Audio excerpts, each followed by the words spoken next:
Good morning to you all.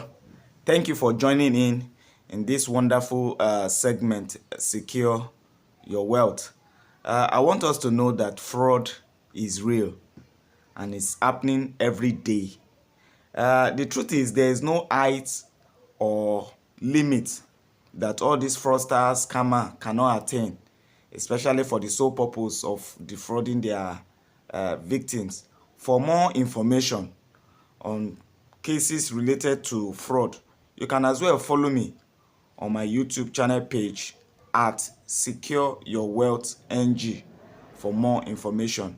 Well, today, many of us will say na lie, na lie. Just count yourself lucky or fortunate if you have not experienced any form of fraud or maybe people closer to you. But it's actually true. And that's why I'm bringing up this particular scenario so that people can learn from it, share with others, and also try as much as possible to avert it. I want us to know that this particular case, as I've said earlier on, is not a new one. It's all about fraudsters, scammer, hacking people's WhatsApp platform. And in the course of doing that, they try to solicit one form of help from those who they are chatting. And of course, the people they are chatting will feel that they are actually chatting with the rightful owner. They could have, given them all the benefits, the requests, before they now realize they are actually talking with someone who has intercepted another person's WhatsApp platform. So I'm bringing this up so that we can try as much as possible to learn and avoid it. Well, when people hack other people's platform, it's very important that we quickly, send messages to people, to others that, well, my WhatsApp platform has been hacked. Many don't even know that it has been hacked, and the evil deed will have been done before they realized. I have two different cases I would like to share with us. A friend of mine, about was it last year thereabout, we're just talking and said, can you believe I was just defrauded? I said, how? He said, okay, there's this sister in church, big sister. She's well to do. I mean, she's fine, in fact, and she's a giver. Suddenly, she realized that she saw her chat. Say, okay, sister, okay. And she chatted back, said, well, I am at the filling station right now. And I just realized that my ATM card is expired. So please, you know what? Just, transfer. I'm going to give you a number. The attendant. Just transfer a token about 50,000. Because with that, I'll collect cash from the attendant. So I'll buy fuel, then the rest I'll collect in the cash. So by later in the evening, I will, send the money to you. Of course, I have your account details. And of course, since she's a big sister and the likes, she transferred that money.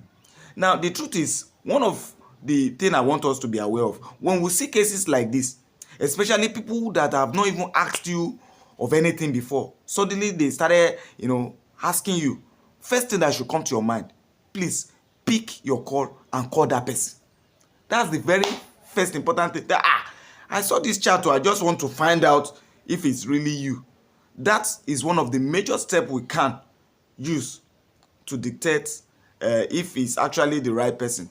So she did the transfer only to later discover that in the evening she didn't get any inflow. The next day she didn't get any inflow. That's when her mind now say, let me just call this sister. Only for her to say, no, I didn't send you any message. Before then she realized WhatsApp. So it was at that point that the sister was telling her that people are now calling her that is like WhatsApp platform has been hacked. So please let us pay attention and guide against this kind of scam. This second case is actually directed to parents and guardians. For many of them that have children in schools that are far away from home. I think it's very important and essential that even at any point when we need to reach out to our children, it's better and safe when we do a direct call with them, even when we want to share sensitive information.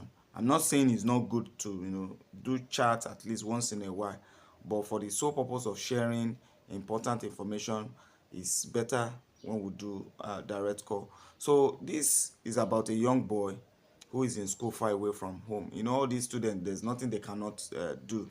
So obviously his WhatsApp platform was hacked, and not too long the father received a chat message that the son is sick and in fact hospitalized right now, and they'll need to make initial deposit, that even for the quick payments, let the father do a transfer to his friend so that they can make payments, and the nurse can start treatment. So the father did that. In fact, by hearing that, only for the mother to say, have you spoken with him? He said, no, let us call.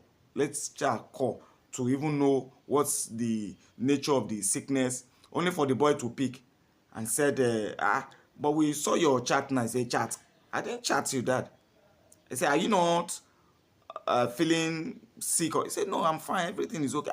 That he got a chat requesting for a financial help, that you are sick, this, that, and he has actually done the transfer, only to find out that the WhatsApp platform has been hacked. So what I'm saying invariably is, even when we get emergency call, let's still confirm by putting a call through, so that we'll know at that instant that the information is even correct, so that we'll not just do a panic